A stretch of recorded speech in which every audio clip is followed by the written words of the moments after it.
Big boss season 9 లోకి అడుగుపెట్టిన commoners celebrities పై చేయి సాధించాలని గట్టిగా ఫిక్స్ అయ్యారు. మేము స్ట్రాంగ్ అంటూ వాళ్ళలో వాళ్ళే గొడవ పడుతున్నారు. ప్రియా, శ్రీజ, పవన్, మనీష్ ఇక మాస్క్ మ్యాన్ గురించి చెప్పక్కర్లేదు. హరిత, హరీష్ అంటూ హౌస్ లోకి అడుగుపెట్టి మాస్క్ వేసుకొని కంటెస్టెంట్స్ తో ఆడుతున్న అతని నిజ స్వరూపాన్ని నాగార్జున శనివారం ఎపిసోడ్ లో కళ్ళకు కట్టినట్లు విప్పి చూపించారు. దాంతో హరిత, హరీష్ హర్ట్ అయ్యి అన్నం తినడం మానేశాడు.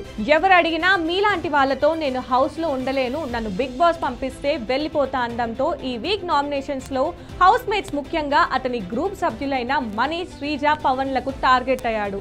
అతను టెంపర్ కోల్పోయేలా హౌస్ మేట్స్ అతన్ని రెచ్చగొట్టి వదిలారు. ఇక ఆన్ స్క్రీన్ ఎపిసోడ్ లో తనూజ, రీతులు హరీష్ దగ్గరకు వెళ్లి మీరు మీ కోపాన్ని ఆటలో చూపించండి, అన్నంపై కాదు అని సర్ది చెప్పే ప్రయత్నం చేస్తారు. అలాగే ఇంకొంతమంది అంటే రాము లాంటి వాళ్ళు హరీష్ ని తినమని అడిగారు. కానీ గత రాత్రి హరీష్ తన నిరాహార దీక్షను బ్రేక్ చేసి ఫుడ్ తింటూ తనకు ఫుడ్ ఇచ్చిన తనూజకు థ్యాంక్స్ చెప్పిన కొన్ని వీడియో క్లిప్స్ అయితే సోషల్ మీడియాలో వైరల్ అయ్యాయి.